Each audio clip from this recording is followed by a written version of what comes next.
बोल प्रेम सोम श्री सदगुरु महर्षि परमहंस महाराज जी की जय। गुरुदेव का प्रवचन मोक्ष विषयक चेतावनी उपदेश। युधिष्ठिर ने पूछा, दादाजी मेरे जैसा राजा कैसे साधन और व्यवहार से युक्त होकर पृथ्वी पर विचरे और सदा किन गुणों से संपन्न होकर वह आसक्ति के बंधन से मुक्त हो। भीष्म ने कहा, राजन, इस विषय पर मैं राजा सगर के प्रश्न करने पर जो उत्तर दिया था वह प्राचीन इतिहास में तुम्हें बताऊंगा।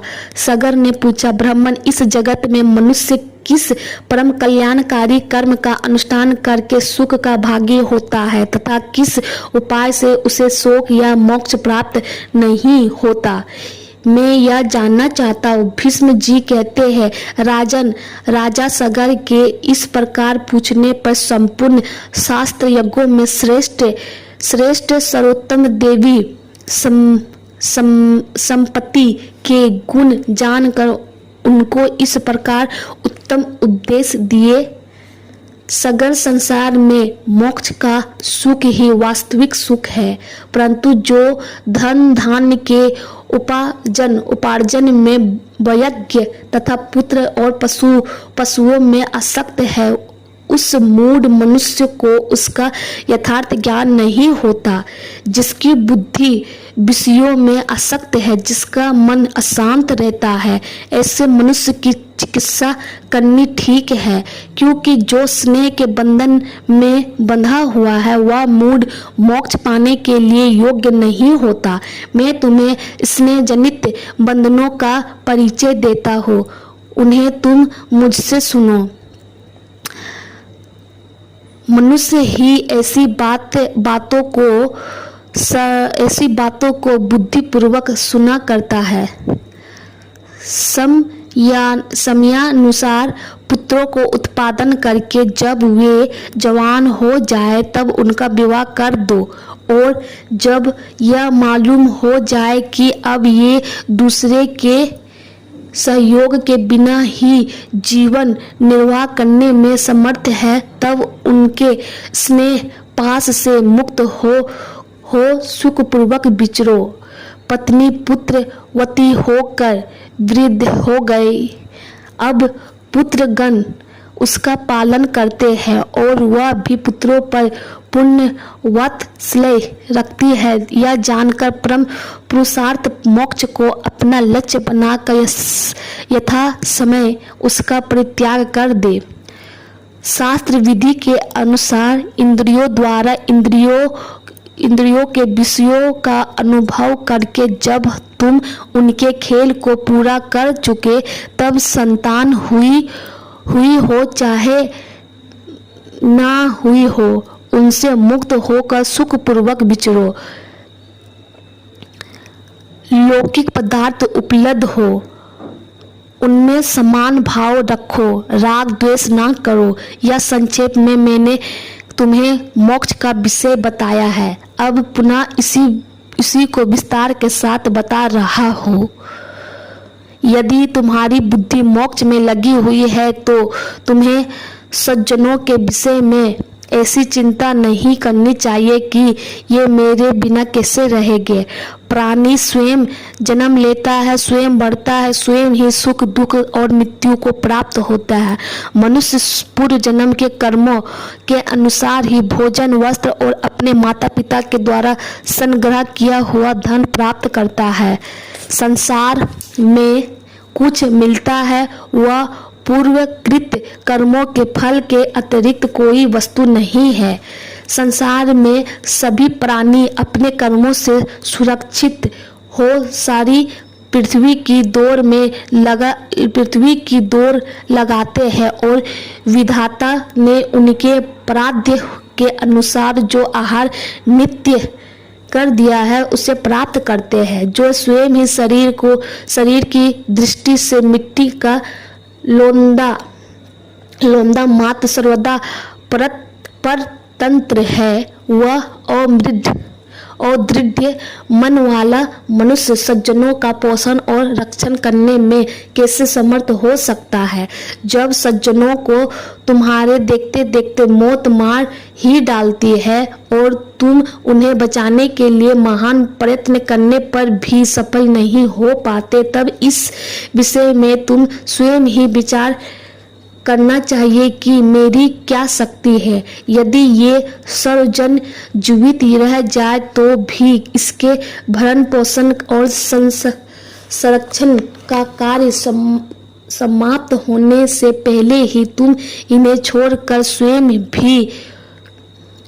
स्वयं भी तो मर जाओगे।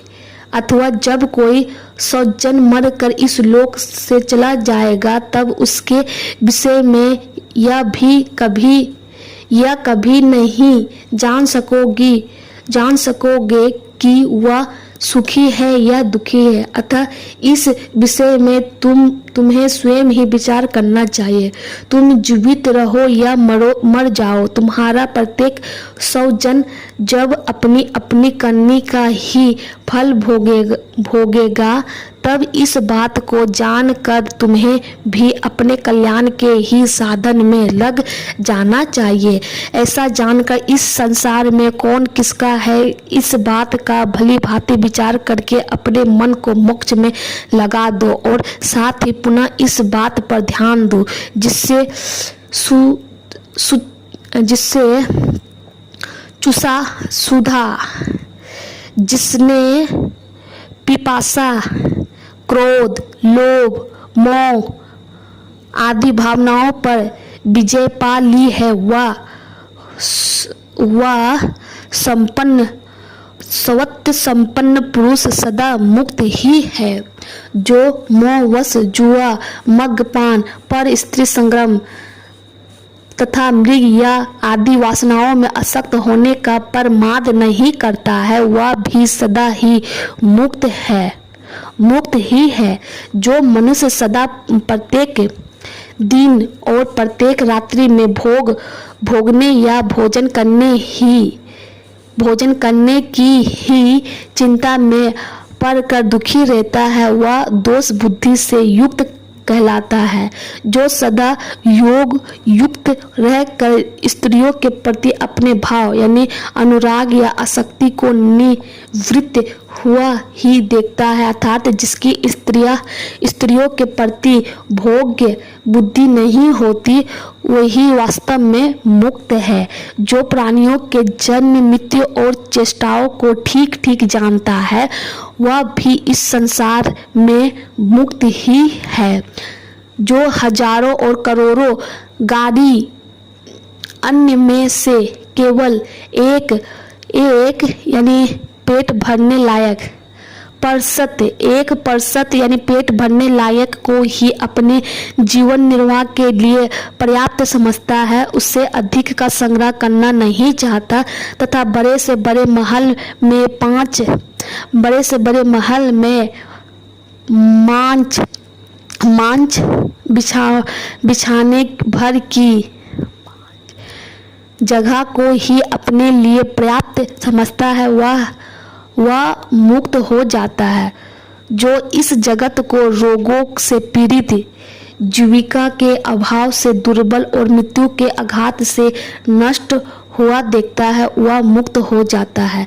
जो ऐसा देखता है वह संतुष्ट और मुक्त होता है, किंतु जो ऐसा नहीं देखता वह मारा जाता है, जन्म मृत्यु के चक्र में पड़ा रहता है। जो थोड़े से लाभ में संतुष्ट नहीं रहता वह इस जगत में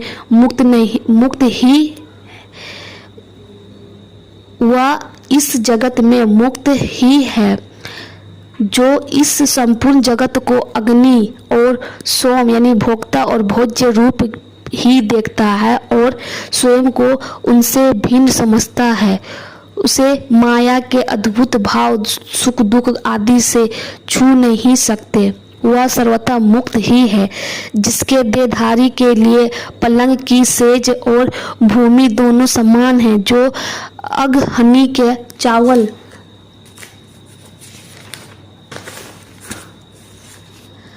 और कोदो आदि को एक सा समझता है वह मुक्त ही है। जिसके लिए सन के वस्त्र, कुश के चीर, रेशमी वस्त्र, ऊनी वस्त्र और मृग चर्म सब समान है, वह भी मुक्त ही है। जो संसार को पंचभौतिक देखता है और उस दृष्टि के अनुसार ही बर्ताव करता है, वह भी इस जगत में मुक्त ही है। जिनकी दृष्टि में सुख दुख, लाभ हानि, जय पराजय सम है तथा जिसके इच्छा द्वेष भय और उद्वेग सर्वथा नष्ट हो गए हैं, वही मुक्त है। यह शरीर क्या है? बहुत से दोषों का भंडार है। इसमें रक्त, मल, मूत्र तथा और भी अनेक दोषों का संचय हुआ है। जो इस बात को देखता है और समझता है वह मुक्त हो जाता है। बुढ़ापा आने पर शरीर में झुर्रियां पड़ जाती है, सिर के बाल सफेद हो जाते हैं, देह दुर्बल, पतली और क्रांतिहीन हो जाती है तथा कमर झुक जाने के कारण मनुष्य कुबड़ा सा हो जाता है। इन सब बातों की ओर जिसकी सदा ही दृष्टि रहती है वह मुक्त हो जाता है। समय आने पर पुरुष तो नष्ट हो जाता है, आंखों से दिखाई नहीं देता है, कान बहरे हो जाते हैं, प्राण शक्ति अत्यंत क्षीण हो जाती है। इन सब बातों को जो सदा देखता है और इन पर विचार करता है वह संसार बंधन से मुक्त हो जाता है। कितने ही ऋषि, देवता और असुर इस लोक से परलोक को चले गए। जो सदा यह देखता है कि स्मरण रखता है वह मुक्त हो जाता है। सशस्त्रों प्रभावशाली नरेश इस पृथ्वी को छोड़कर काल के गाल में चले गए। इस बात को जानकर मनुष्य मुक्त हो जाता है। संसार में धन दुर्लभ है और कलेश सुलभ।